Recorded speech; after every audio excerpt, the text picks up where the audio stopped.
Okay, I thought I'd try to explain the stability effect of gyroscopes. And I'm going to try to do this without too much math, very little formulas, and try to make it as intuitive as possible. Let's start off with talking about some things that I learned in statics and dynamics, structures class, I guess. So if you have one of these structures, let's take the simplest one, which is like this straight line, and you apply a force to it in the horizontal direction. If you want to find out what the twisting force is around this point here, you usually draw it like that, have this torque T. That's going to be defined as this force times the length from here to there. So it's force times length. Okay. For this one, you take this vertical length here. What you do is you draw this vector down to this point, and this is a right angle here, and this is your L, and again it's going to be F times that L. For this one, you do the same thing. You draw it. Oh, it intersects that point. So guess what? L is 0. So you've got a force, but you've got 0 torque. Let's talk about balance. Why do things balance? So you have this, say this straight bar is being pulled by gravity. Let's suppose for the moment that this bar here has no deflection, so it's a rigid, what they call a rigid body. Gravity's pulling equally on this side and this side, and you have all this. This is, L for this section here, and you got that torque. Well, you got the opposite side torque here, so it all evens out, as you know. So that sucker just sits there balanced. Now, if you think about it, if there is no deflection, even if this bar is at an angle, then you're going to have the same torque, same force of torque on that side as on this side, and it's just going to sit there. But as you know, this never happens. That's because everything deflects. So what actually happens? Well, if this dotted line here is the rigid, if it were rigid, that's the line, then in reality you have this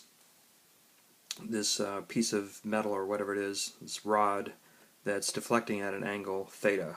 So we're going to talk, in this discussion we're going to talk about angle of deflection as always theta. Likewise, you'd have this theta on this side. Now, the real reality is that this curves down kind of at an arc, but first we're going to simplify this and say that it just bends right there, and that's the angle of deflection. So what happens is you have this same force that's pulling down and the same force pulling down here, but you've got this theta. So let's figure out which side has more torque. So the rotation on the left side, let's just think about this logically. If the left side were vertical, as I had in this other page, gravity is going to be pulling it down straight through this point here. This is the point that we're going to be concerned with. Is there rotation around that point? Well, no. Okay. If you bend the bar down, or angle the bar down just a tad, then, well, that's not a tad, that's like 20 degrees, but whatever, then your torque is going to be more than 0. If you continue to bend it down further, then it's going to be even more, and you're going to get a maximum at the horizontal position. Okay. Likewise, on the right side, the maximum would be horizontal. This would be less rotation, and this would be 0 rotation, just hanging down, right? Hanging down instead of over here. It's all the way hanging down here. well, all the gravity is just going to be pulling down all those particles, and it's just hanging. There's zero rotation. Pretty intuitive. So, let's keep all this in mind. Which one has more rotation, the left side or the right side? As I drew in the other drawing, we've got this deflection angle here.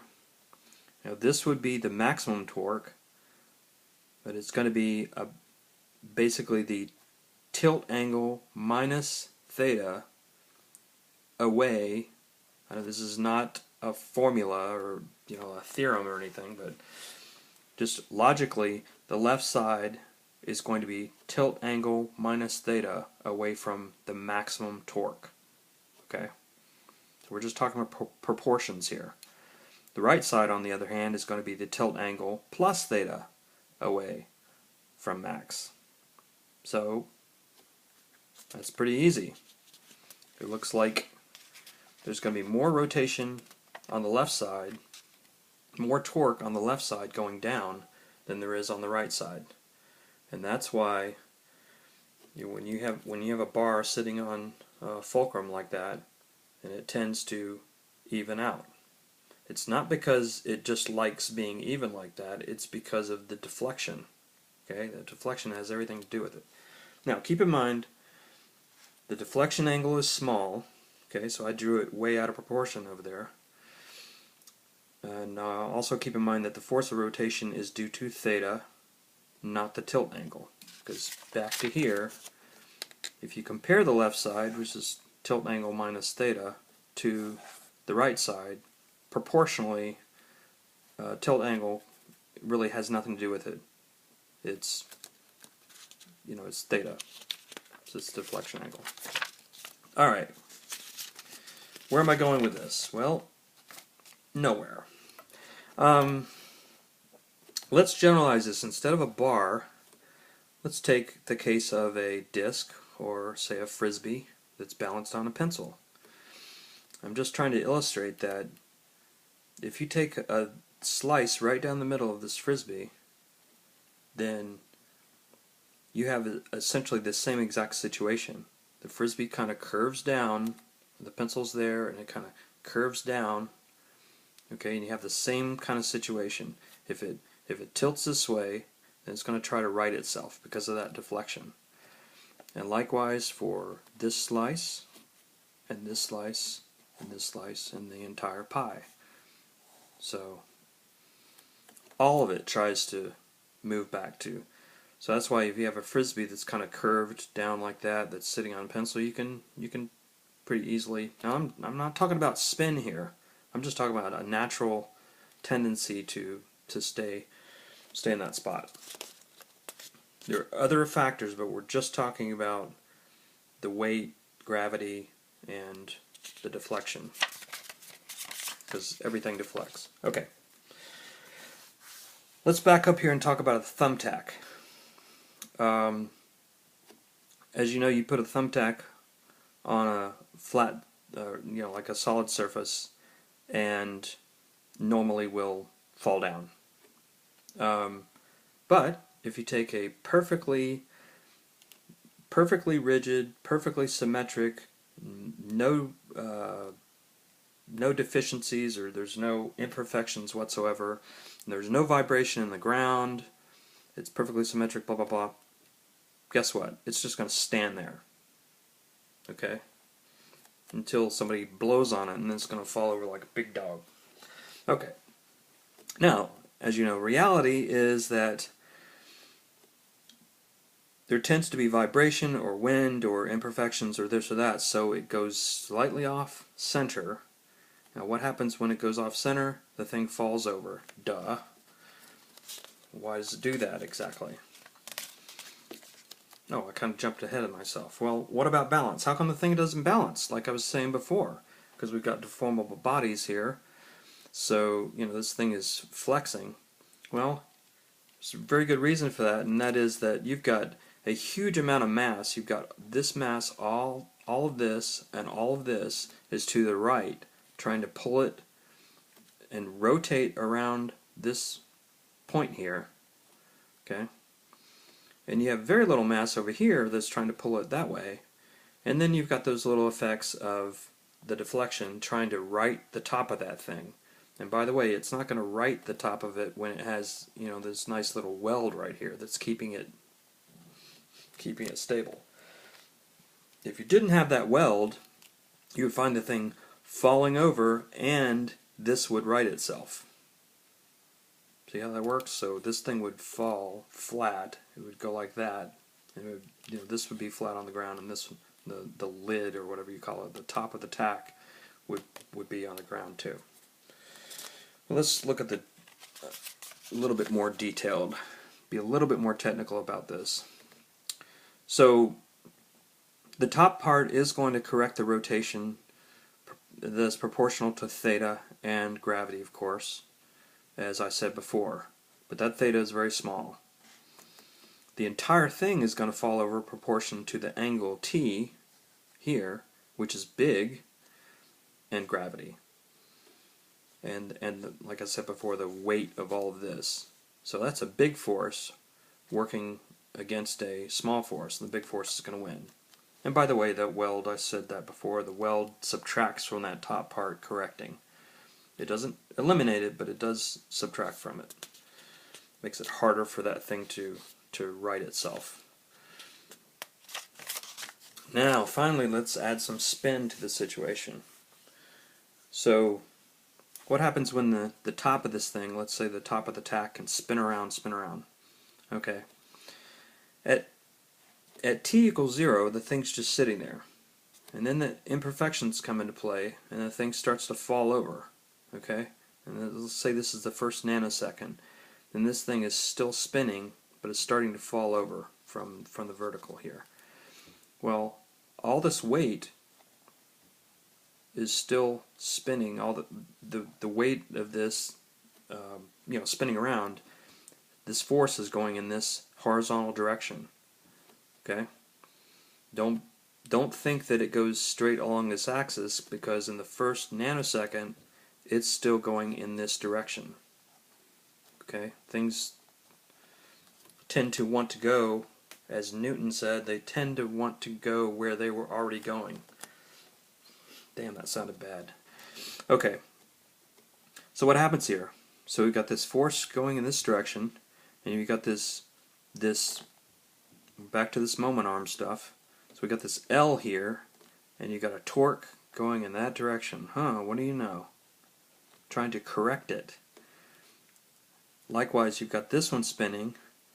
Draw the line to the vertical, and you got this equal torque on this side. So both of these are trying to pull this thing back up. Think of it like this. Okay, you have a big table, and it's only got this one leg in the middle, pole in the middle, and this thing's like 3 feet, 4 feet wide, big glass table or whatever. Okay, thing's going to fall over big time. But if you tie a rope to say it's standing upright like this, and you tie a rope and you pull only horizontally, okay? You pull one side and someone else pulls the other side, and then you let go of it. The thing does not want to fall. And the reason is because in the first nanosecond it does start to fall, but then you've got this force that's going in this direction. It's the same exact thing. You've got this force, and that force provides a torque, and then it goes back up to upright.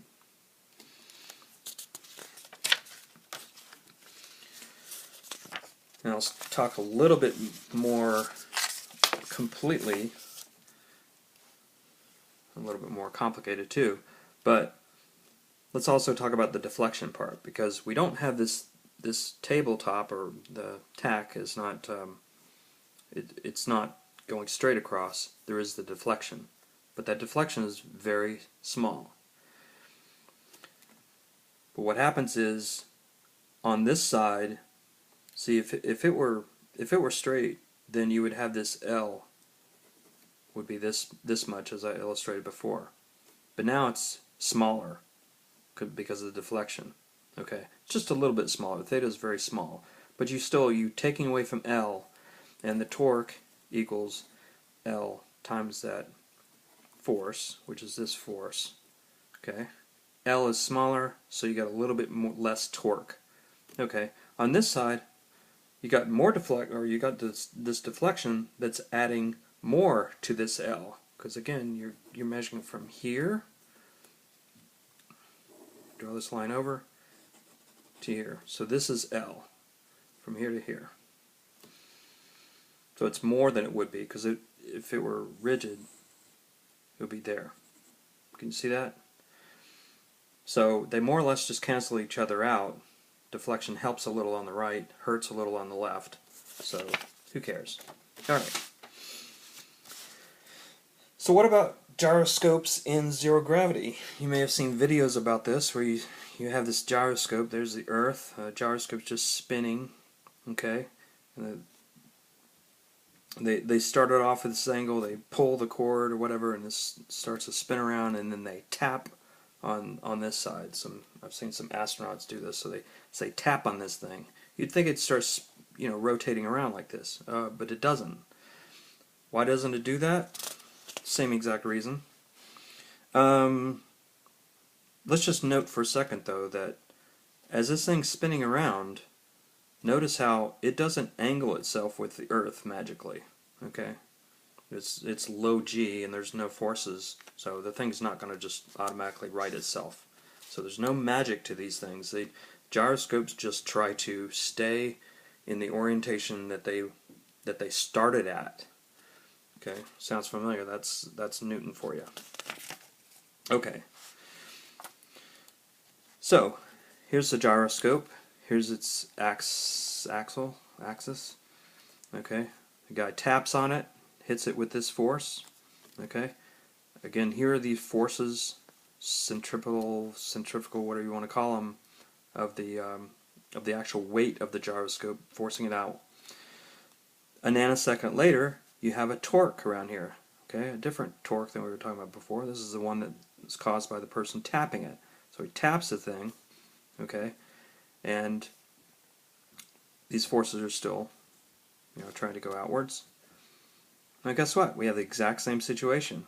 The thing deflects a little, or it doesn't deflect. It actually does, move down a little bit, just like before. But again, you still have this force coming out here. So you have this torque around this point. Okay, this is the point of rotation, the center of gravity. So you're going to have this thing rotating, and this side's pulling on this side, so it's going to rotate that. Same exact thing happens. This is why gyroscopes correct themselves. So there are limits to this. If you have like a big, huge building full of osmium that's 3 kilometers up, the thing's spinning, well, that's going to fall, okay? Because you've got this huge weight, and you're just not going to have enough mass over here or length, here to stabilize it. You also have a situation where you have this thing, a big, huge disc that's 3 kilometers in radius, and it's spinning around at 0.5 RPM. Well, you're not spinning fast enough, and you're going to fall over, because the spin does have to counteract this force of gravity coming down here. That, again, it's also coming, it's forces on this side too, but you've got little imperfections and wind and blah blah blah. So as it starts to tilt, you got the deflection, and then it's going to yes, it will right itself naturally, but the imperfections and the force on this side are still going to make it fall over. Remember back to this diagram, where you've got more mass on one side than you have on the other one. Okay, you've got that kind of situations. You got more mass on the right side of the little pin than you do on the left side. It's going to fall over. Okay, it's just not going fast enough to create a force big enough on this side to create enough torque. And by the way, there's not a whole lot of, you got a little bitty L there, so your little moment arm is going to be super small. Okay, because you draw that draw that force all the way across, and it's just like a, what is a, half a millimeter. So you got no moment arm at all. Alright. Finally moving on to the bike wheel spinning. So you got this stationary, you got a wall or whatever, and you got the axle of the bike, and you got this thing spinning whatever direction. Okay. Let's start with, if you had this bike at 90-degree angle on an axle supported with 2 blocks or something, and that thing is spinning, if you were to take away this block, then is there some magical force that just substitutes for this block that's missing? I don't think so. What happens is this thing deflects first, it goes down, it tilts over. Does this sound familiar? It tilts over, and then this force is still going in this direction, and this is still in this direction. Looks pretty familiar. I think the same exact thing happens. And we're done.